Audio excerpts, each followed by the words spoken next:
All right, just a brief introduction. We will be getting started in just a little bit.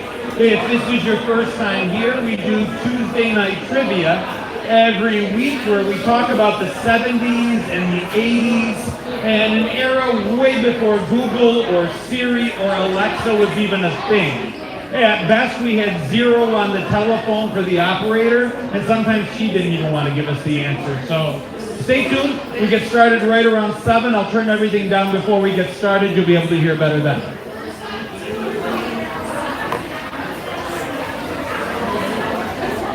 What's going on, guys?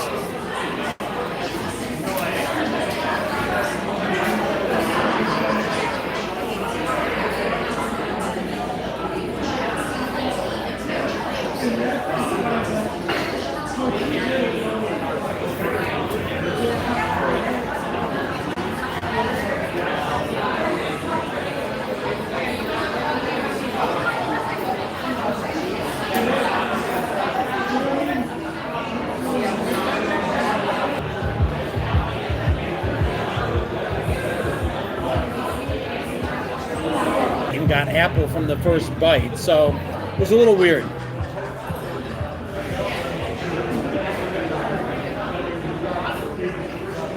Yeah, if you guys haven't seen that, I did a review of the fried apple pies back at McDonald's.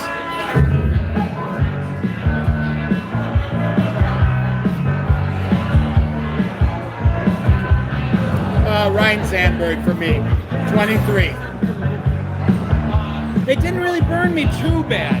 I will say at the end, I thought there was nothing to it, so I popped, what's going on, Boston Bill? I popped the last maybe 25% in my mouth and realized I'd made an error in judgment, but it didn't get me too badly. Yeah, it was the last bite that got me, but it used to be getting the first bite would get us too. Never stop frying their pies in UK.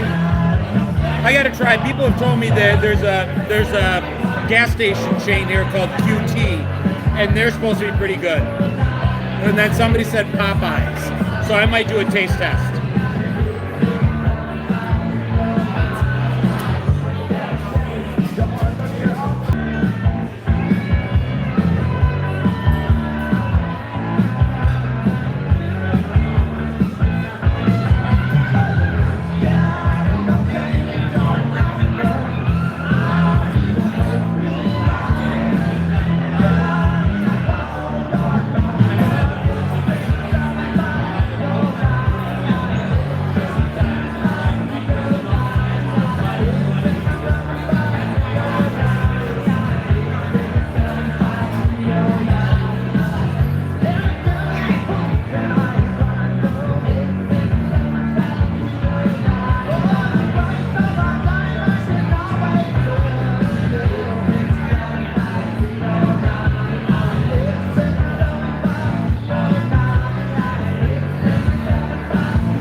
One more song and we'll get started.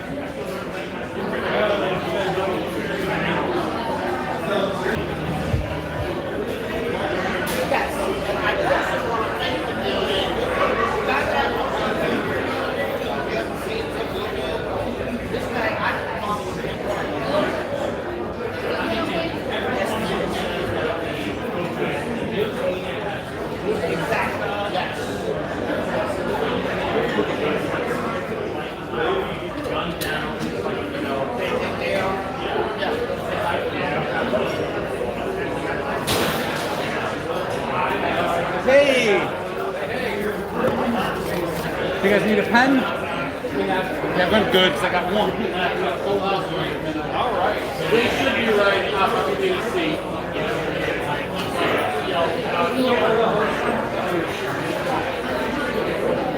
All right, might as well get started.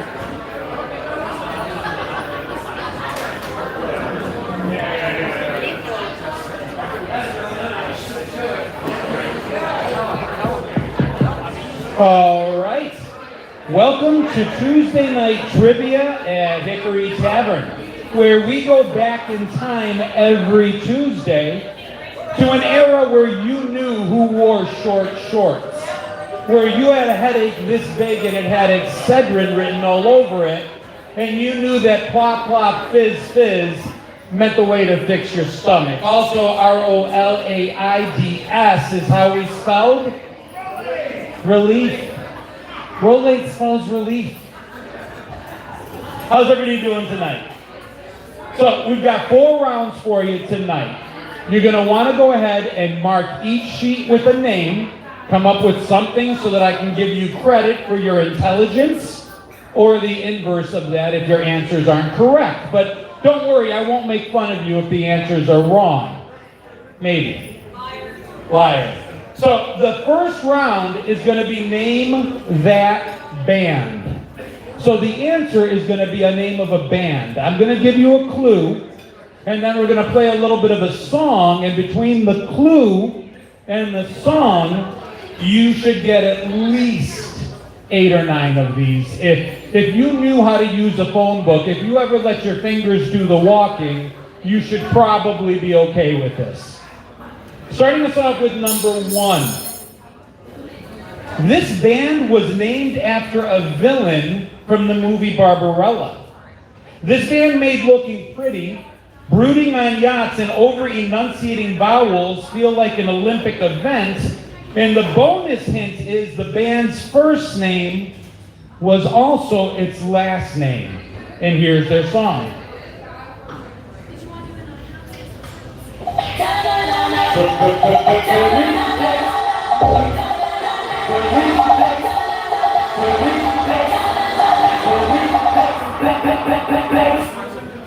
That was number 1. First name, last name, the same. What is the band?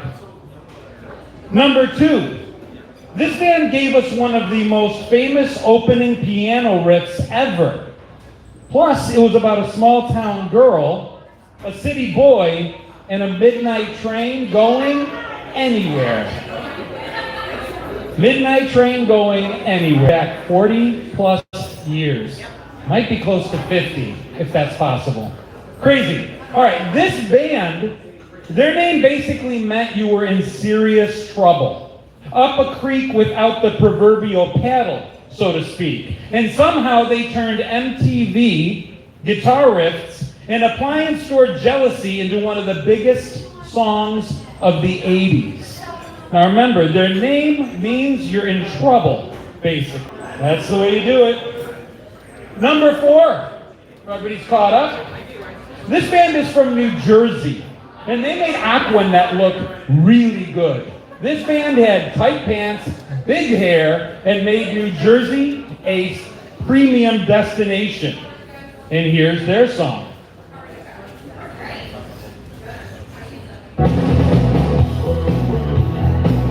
I see heads nodding.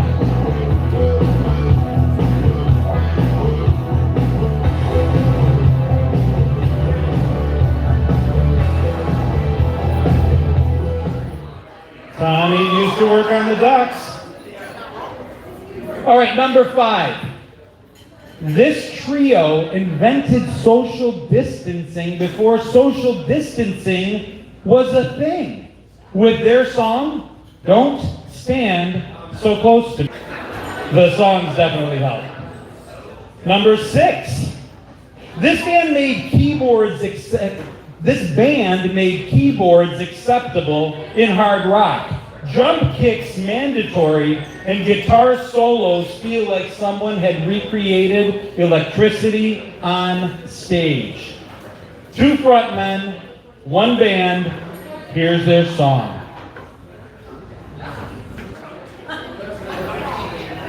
All right, number 7. Moving along. This band reminded us that it was hip to be square. that love had power and that sometimes the heart of rock and roll was still beating. And here is their song. I wonder if you could title a song, I Want a New Drug, and sell it to children today. Probably not. Number 8, this all-girl band was the opposite of Don't Go. The opposite of Stop, Stop, and they always had the beat. Here's their song.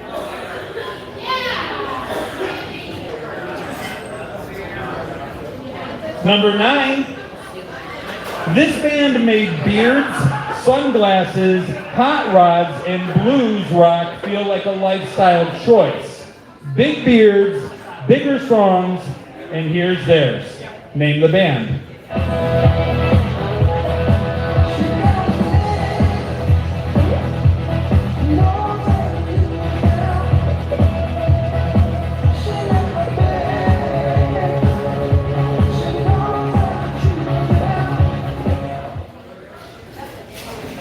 And then finally, number 10. I should have rickrolled you guys. I don't know how I didn't do it. I didn't do it.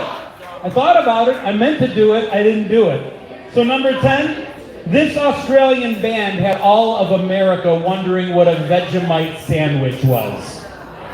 Coming from down under, name the band. I never understood 90% of those words. Like most 80 songs, it was but at any rate, that's 10. That's the list. I'll be around, collect, do math, and find out who is where.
Good night, guys. Be good. Love you, man.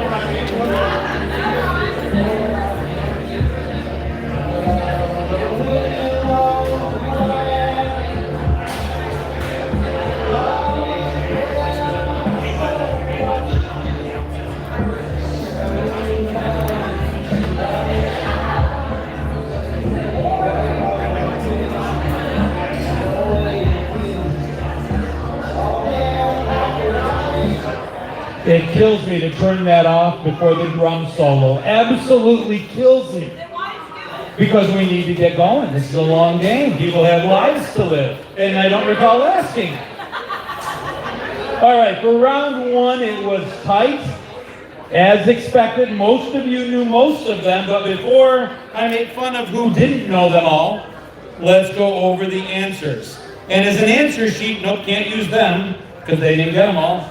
Here we go. Number 1, first is the same as the second in terms of the name, was of course Duran Duran. Simon Le Bon, Duran Duran. Number 2 was Journey. If anyone got Journey wrong, I'd ask you to leave right now.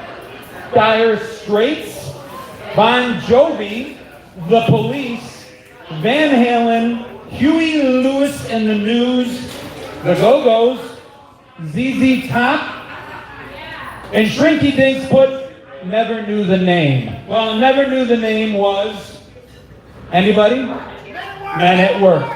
So, if I don't mention your name, that means you've got a perfect score so far.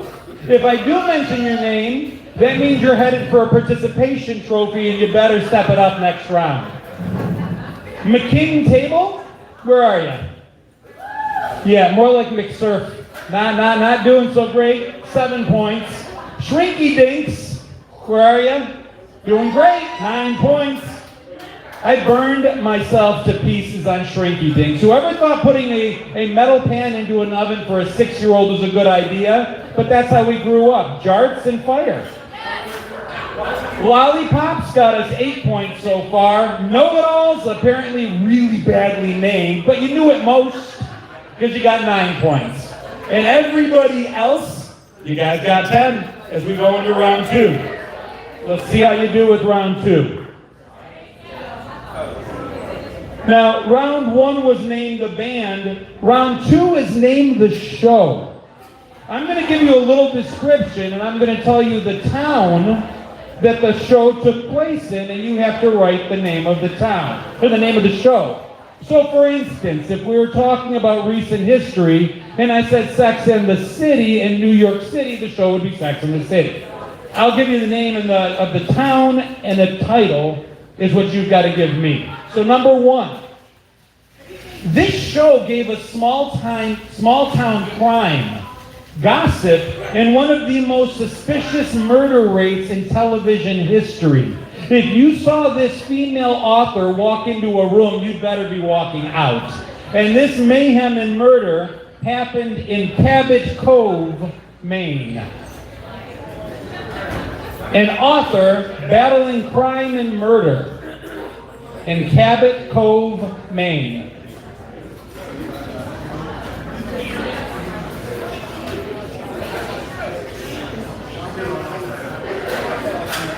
Number 2, this show made us believe that one small southern town could exist with one sheriff, one deputy with one bullet in his pocket, one barber, and enough charm to last forever. And it took place in the fictional Mayberry, North Carolina, which I'm told is actually Asheville. Is that right? No, where was it? What was it based on? I'm from Buffalo. What do you want? Nobody bases any. Seneca Falls was Bedford Falls. I know that one. That wasn't the answer.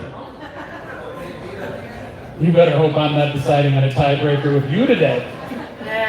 Number 3. This family-friendly disaster featured a general that got crushed every time it jumped, a pair of Daisy Dukes, a couple of cousins driving, and an Uncle Jesse, who apparently is a year younger then than I am now, sitting on the porch making moonshine. And it took place in Hazard County, named the show. Georgia. Yeah, I always grew up wanting to look like Uncle Jesse, John Stamos' Uncle Jesse. Yeah. Apparently I got the other one.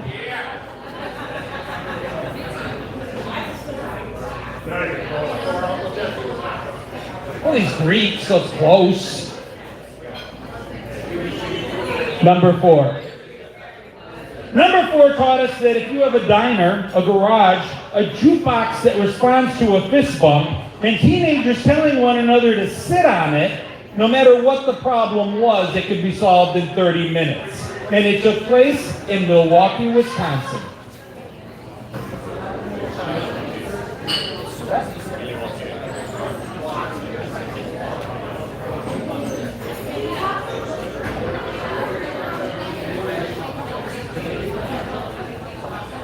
Number 5.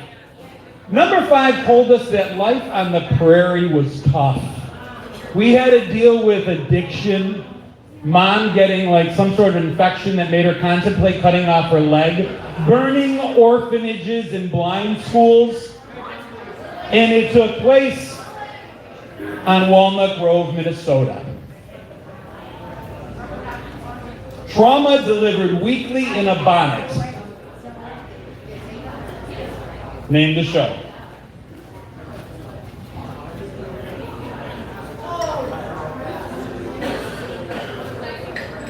Number 6. This show gave us factory jobs, real life, overdue bills, sarcastic comebacks, a couch with an Afghan that we all had in our living room growing up, and a family that looked a lot more like real America than most sitcoms did. And it took place in Lanford, Illinois. Middle class America in Lanford. Name the show.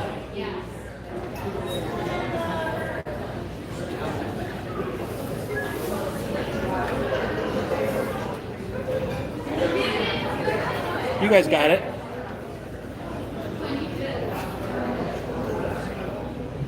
Here's one you'll all get, I think, maybe. This show turned a tiny island into years of failed escape plans, questionable leadership, and coconut-based engineering. The setting? An uncharted island somewhere in the Pacific that only took them 3 hours to get to and a lifetime to never be found. Name the show. They could invent anything but a patch for a hole in a boat.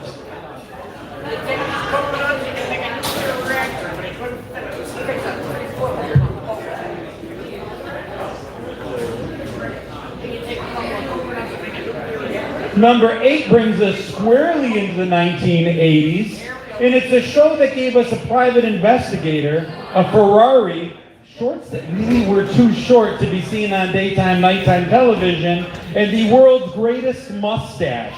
And it took place in Oahu, Hawaii. Name the show. Ferrari, Hawaiian shirts, short shorts, and a killer mustache. Name the show. I know how old he was. Thank you, that's not helpful. Manny just showed me that Thurston Howell III was 51 when the other show started. Also known as 4 years, 5 years younger than I am now. I'm older than Mr. Roper. I'm well aware. I get it. Well, I'm almost as old as Aunt B, and that's a sentence that shouldn't exist in the English language. Number 9. Number 9 gave us 3 roommates, lots of misunderstandings, and kisses that were hers and his, and it took place in Santa Monica, California. Where the kisses are hers and his, name the show.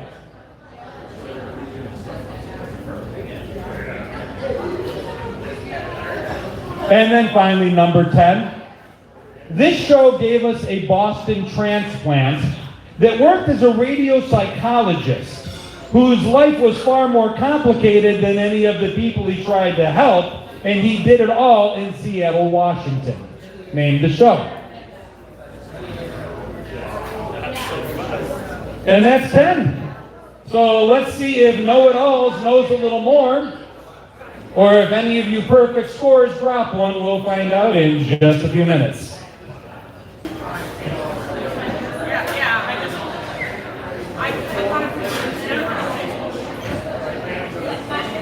All right, starting to split up a little bit. Some of the perfect scores were not so perfect, although I'm happy to report that know-it-all knew them all. So bounce back on that. You're still not in first place. Take it easy.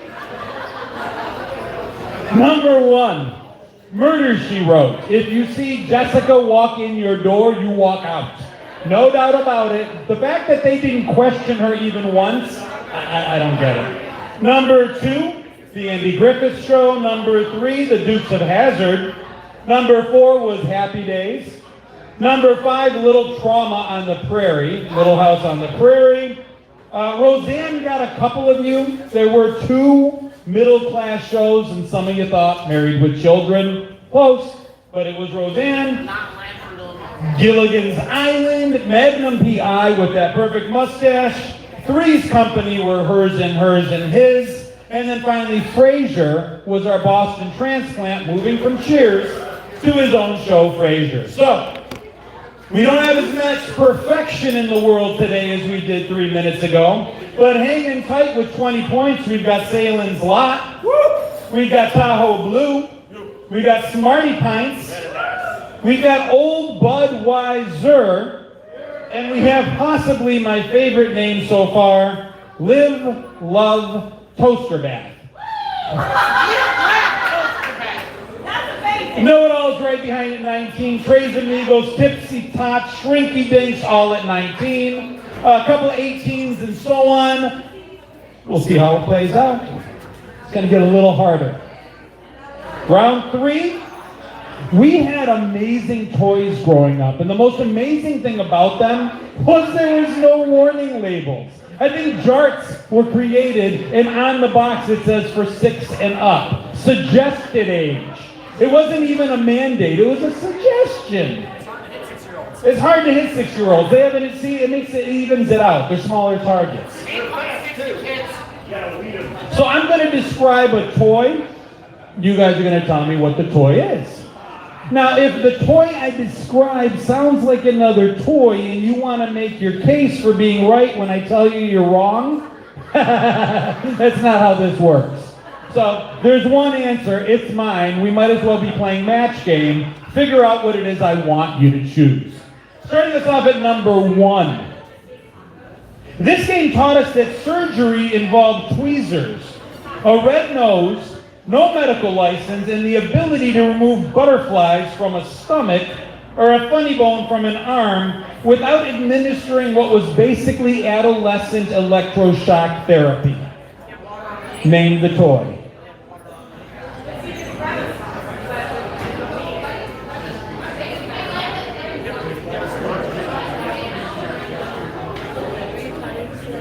Number 2.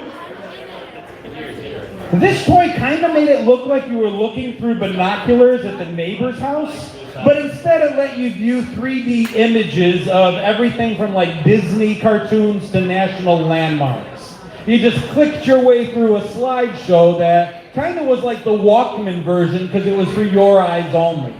What was the toy? I saw somebody do this motion. Perfect.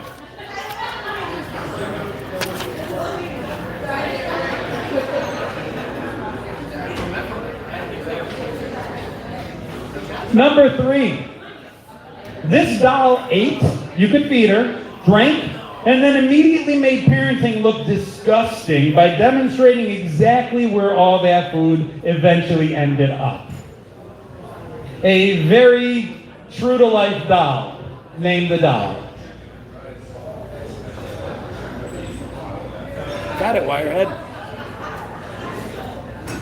No matter what you ended up putting in this doll, it always came out looking the same. And if you've had kids, that's pretty truthful. Number 4, this bear talked if you shoved a cassette tape into his back. And it was animated in a way that still gives me nightmares. The best was if you put like a Judas Priest tape in the back.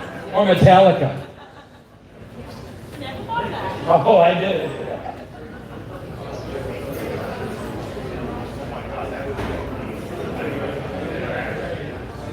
Not go over well with Seth MacFarlane. Number 5, these toy robots transformed from cars, planes, and other vehicles into robots, but they weren't Transformers. They had their own cartoon, arrived before Transformers, and everyone spent years arguing over which was better. Name the toy.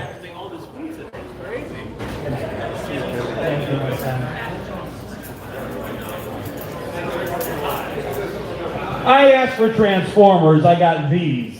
And I got my Greek immigrant mother telling me, close enough.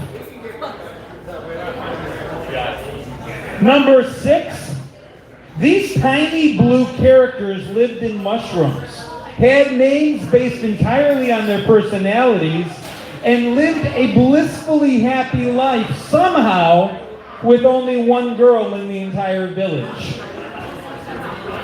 Name the toy line. They were happy. I'm not sure about her. She wasn't. They were all related.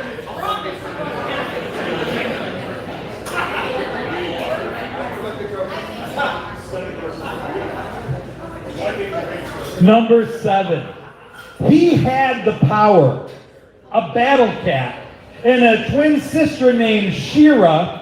And I gotta tell you, I watched it as a kid, and their relationship was more confusing to me than Donnie and Marie. They were a little friendlier than anticipated, but it is now a major motion picture. Name the toy line. It was also a cartoon.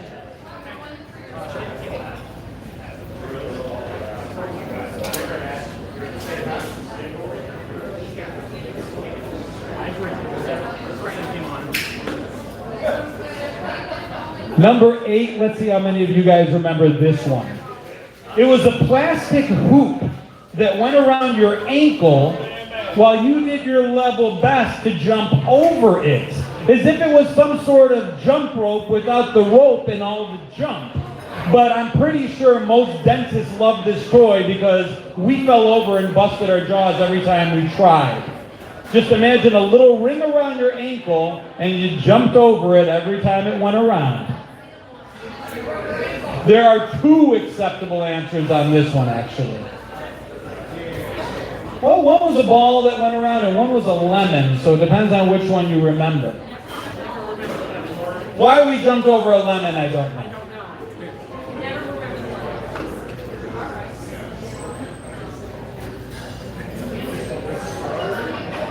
Number 9.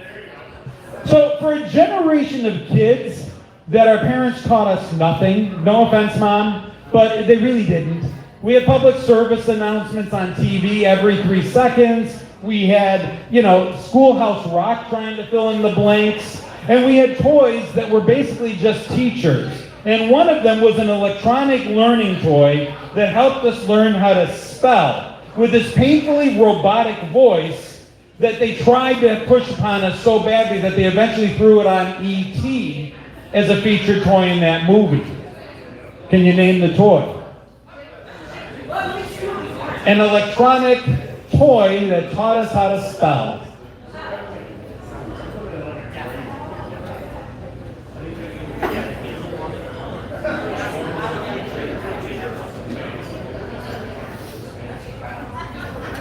And then finally, number 10, if our generation suffers at all from anxiety, I blame it on this game. This game was basically just anxiety to a timer.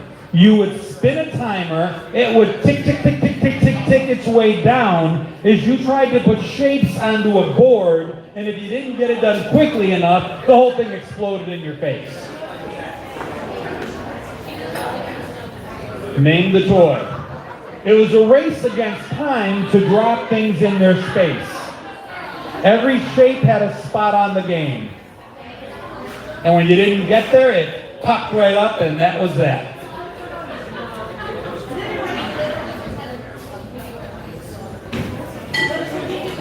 And that's 10. That's the toys. Give me a few minutes, and I will be around. What's that? You want the mic?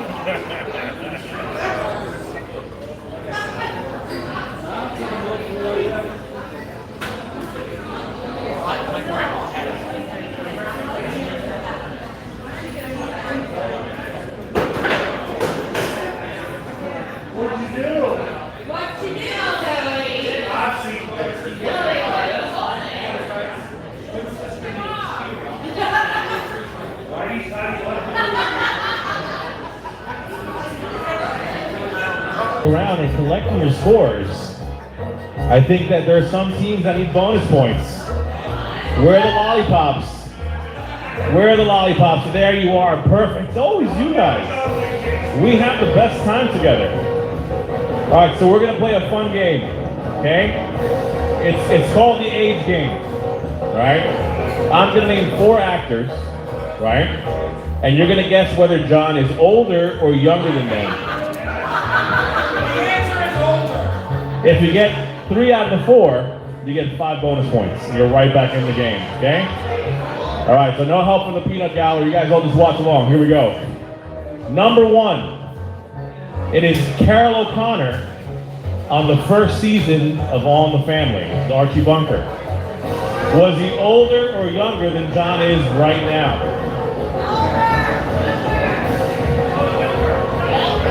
Younger is correct. He's only 48 the first episode. 48. John's almost halfway to retirement. He's close. All right, we're going to keep it going. On Gilligan's Island, the skipper, was he older or younger during the first season than John? Younger is correct. He's my age. He's 43, John. 43. They're 1 away. 1 away. Here we go. Next up. In the movie Rocky, Burgess Meredith plays Mickey. Is he older or younger than John during Rocky? Older. Older is correct. She's 3 for 3. It's that easy to tell how old John is. See, it's that simple. You don't need to come to trivia. You already know he's an old guy, right? So let's do one more just for good measure. One more. Ready? Chuck Woolery on the last season of Love Connection. Is he older or younger than John? They're the same age. It's a trick question. They're 53. 53 years old. Now you all know. The skipper was much more qualified to take that boat on that 3-hour tour than John, because he was 10 years younger.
All right.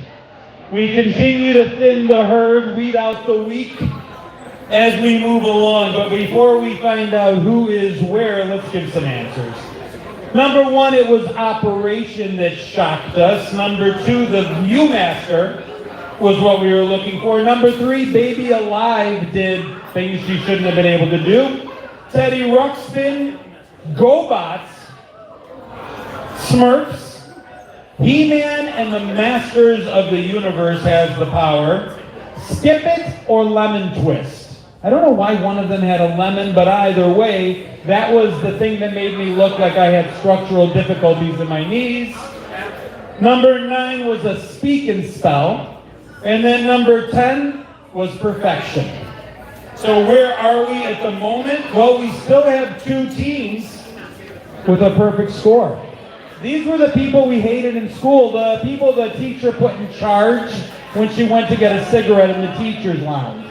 And they are Smarty Pints with 30, and Live, Laugh, and Toaster Bath with 30. But not far behind, Old Budweiser sitting at 29. We've got Salem's Lot at 26, Tipsy Tots at 27, and a whole bunch of you at 25. And listen, round 4 is difficult, but it's educational. We're going to go over some news items torn from the headlines from the 70s to the 80s, which I think will prove that the world's always been kind of a crazy place. It's not just today. Starting us off at number 1. Way back in 1979, 9-year-old me was scanning the sky, totally and completely believing that Skylab was going to fall on my head. Because that summer of 79, there was a satellite in space that had a deteriorating orbit, and they knew it was going to fall to Earth, they just had no idea where. Where did it fall? What general region of this Earth did Skylab fall? And I'll give you a hint, it wasn't on my head. When it finally came down, it scattered across which part of the world? Did we get a clue if it was wet or dry? Yes. It was wet or dry. Funny, John. Kind of like Baby Alive. Number 2. 1974. Newspaper heiress Patty Hearst was kidnapped from her apartment and later seen helping her kidnappers rob a bank. What was the name of the group that kidnapped her?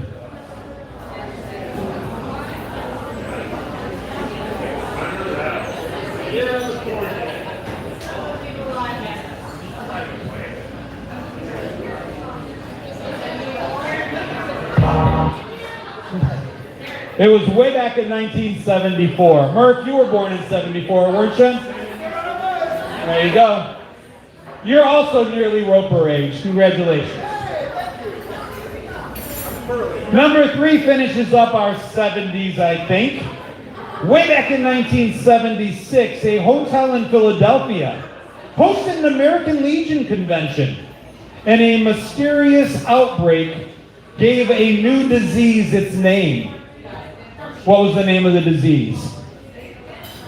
In 1976, a hotel in Philadelphia hosted an American Legion convention, and a mysterious outbreak gave a new disease its name. What was the name of the disease?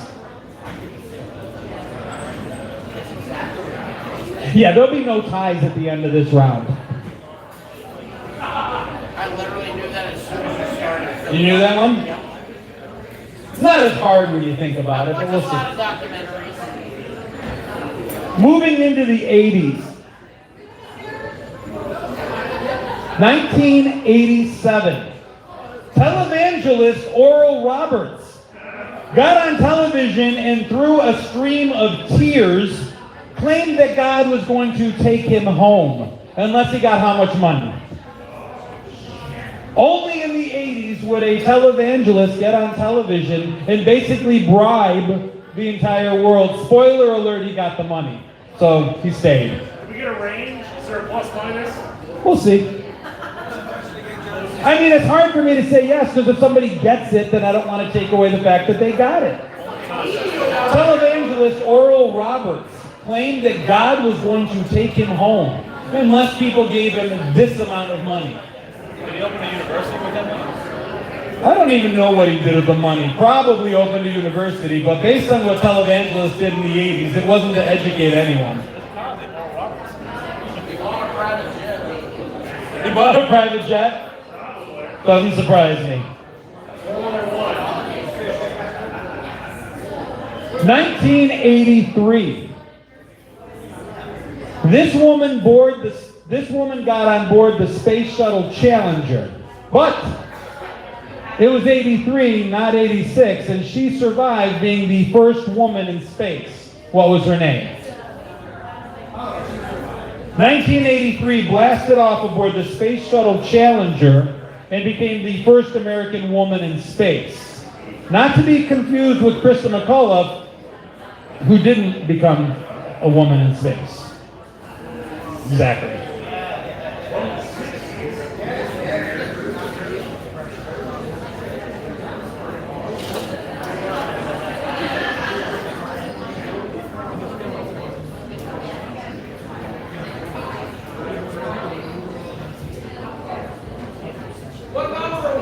We are going to number 6. Did you guys miss one? It's all falling apart. It's going to descend into chaos at that end of the restaurant. All right, number 6. In 1987, at the height of a Cold War, a 19-year-old West German pilot. Do you guys remember when there were like different sides of Germany? Like I asked kids, you know, what did the Berlin Wall divide? And they're like a room in someone's house. But back then there was a West German pilot named Matthias Rust, and he managed to fly a small rented plane through Soviet airspace and landed near what famous Moscow location? He took a little plane, little glider, and landed right in the middle of where?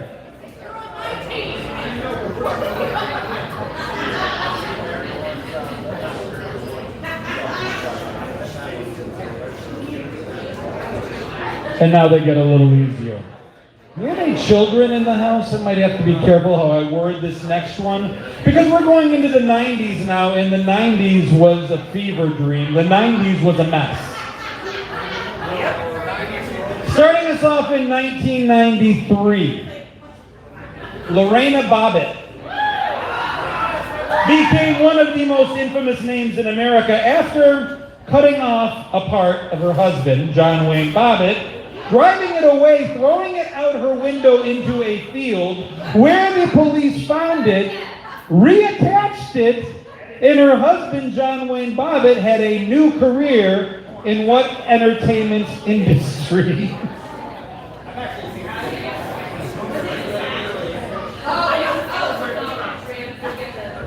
I'm telling you, after that, between that and Farrah Fawcett and the burning bed in the late 80s, abusive husbands slept with one eye open, as they should.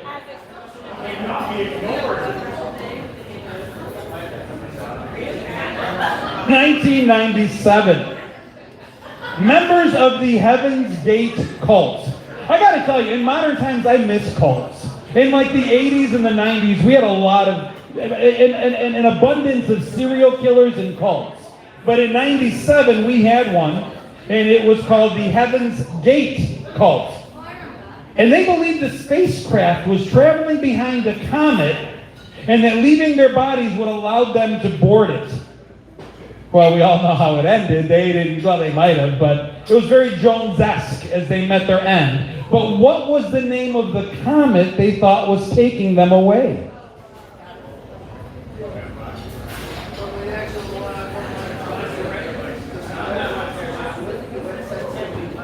Heaven's Gate cult.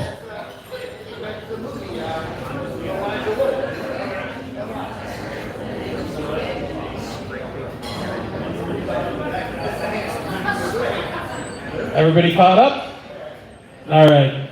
Now, before Google became a verb, Garrett Gruner and David Worthen created a search engine that let users ask questions of a fictional butler in order to get answers.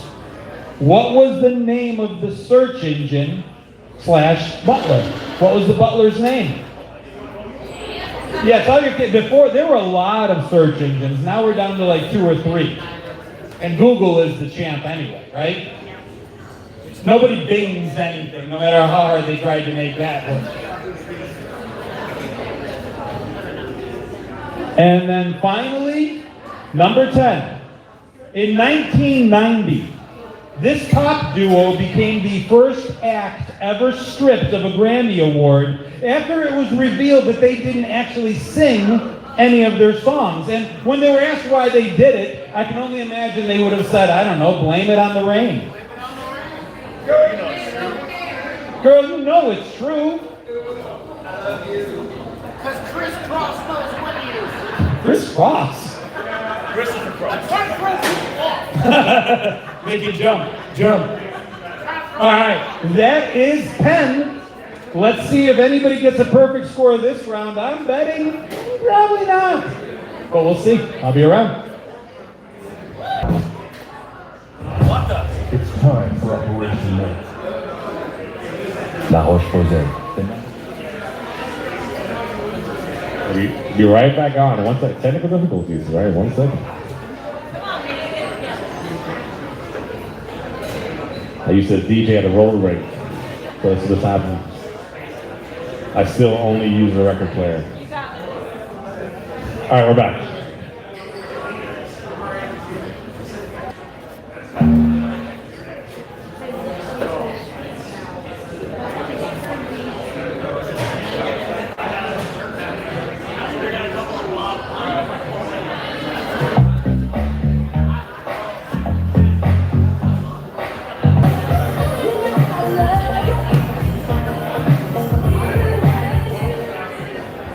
All right, got some answers, and then we'll find out where we landed. Spoiler alert, nobody got them all, but how close did they come? Number 1, the Skylab came down in the Indian Ocean near Australia. Either answer worked. The Symbionese Liberation Army or Front, or SLA, helped with that. It was Legionnaire's disease that the American Legionnaires had. $8 million. They gave him $8 million. Oh, I'm sin. Yeah, he sinned all right. Sally Ride, Sally Ride. Red Square, adult films. I'm not going to read some of the answers you all gave me, and a couple of you had titles. I'm worried. Yeah, literal titles. One of you drew a picture. Not necessary. I know who drew that Know-it-alls? picture. I'm very ashamed of you. Hale Bop Comet, we were looking for. Ask Jeeves was a search engine, and Milli Vanilli blamed it on the rain as they lip-synced their way to a stolen Grammy. So, in terms of where we land, old but wiser? I just got that joke, that explained it to me. Yeah, you didn't win. Good job though, you did great, you got 37. Participation trophy is in the mail. Don't hold your breath. Lollipops? Not even close. But you had fun, that's what matters, right? Tres Amigos. You and Salen's lot, if there was an award for hanging tough until the last round, you would get it, but no. We actually ended with a tie tonight. So with a score of 39 out of a possible 40 each, our two winners that we're going to do a tiebreaker on tonight are Smarty Pints and Live, Laugh, Toaster Bag. So, I'm going to give you a piece of paper. Now, tiebreakers are always Price is Right rule, which means closest without going over. In the event both teams go over, then the closest answer wins. But back in 1997, when the Hale-Bopp comet came to take away that cult, in miles at its closest, how close did the Hale-Bopp comet get to the planet Earth? Really big deal. Really big field. At its closest, back in 1997, how close to the Earth did the Hale-Bopp comet get? Now you know it all, so you got to know this one, right?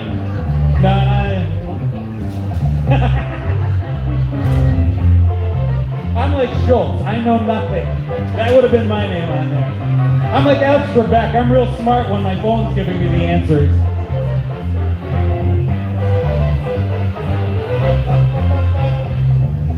Oh, they're doing math.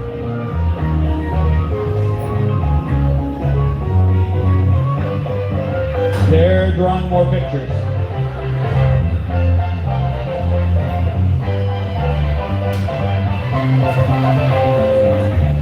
You guys have an answer?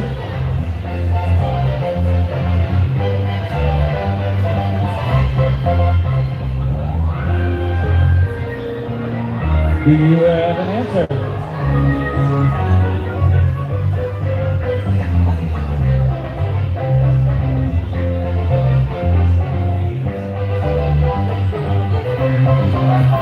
All right. We have two answers, and they are. Toaster Bath says 750,000 miles. Wow. Smarty Pants says 100 million miles.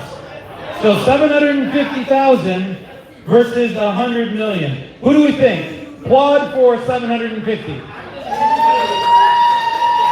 100 million miles. 122 million is the answer. And you had 120 million and crossed it out. So our winners tonight, first place goes to Smarty Pants. Toaster Bath takes second. I hope you guys had fun. Come back and see us. We do this every Tuesday night, starting at 7 p.m. I hope to see you guys again. Lulled somebody into a false sense of security. That I put the microphone down and didn't call them out on the fact that it's their birthday today. Somebody celebrating a birthday today? Are you older than Mr. Roper? Happy birthday. Do you want us to all sing happy birthday to you? Would that make you happy? I think so, right? What do you guys think? Let's do it. Happy birthday to you. You live in a zoo. Remember that one? And you smell like 1, 2. Happy birthday.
Simmons are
I think it's amazing. If there's a cult documentary, I'm all over it. I think there's so much.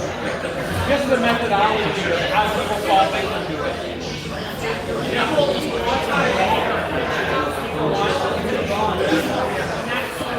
And they want order. And they want. Yeah. Oh, there's people that go to prison and don't ever want to leave. They like the structure. It makes sense to them. Good night, ladies. Happy birthday again. Hope to see you guys again. Every week it's different. Sometimes it's game show type stuff. Sometimes it's sitcoms. Like I'll play the Jefferson's theme and you got to figure out the show. Sports, toys, commercials. We do commercials a lot. Like if I say plop, plop, fizz, fizz, what's the product? So, but it's always 70s, 80s, and 90s. Because that was the 3 best decades for like movies, music, all of it.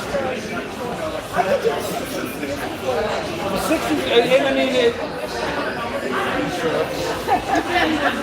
I think it's amazing that kids today, I remember being a kid watching The Waltons. And in the 70s, The Waltons was in the 40s. So it was like 30 or 40 year time difference. And I remember thinking like, wow, no phones, no nothing. What a different world. Today, kids watching stuff in the 80s would be like the Waltons today. And I can't fathom that. And yet, they listen to our music, they watch our movies.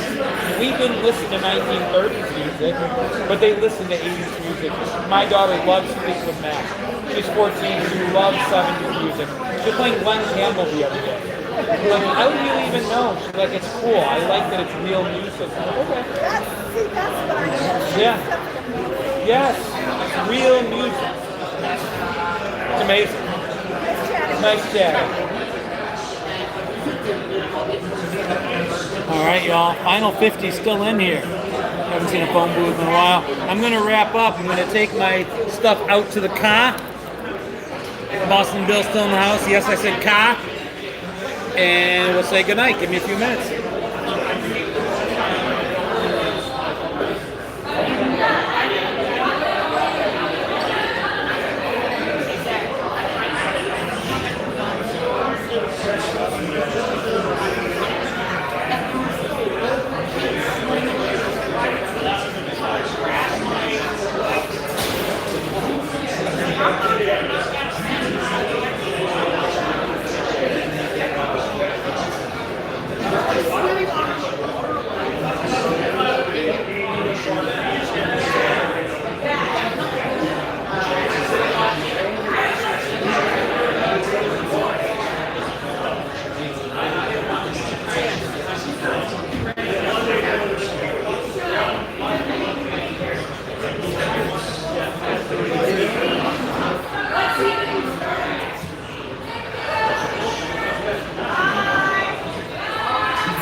All right, kids.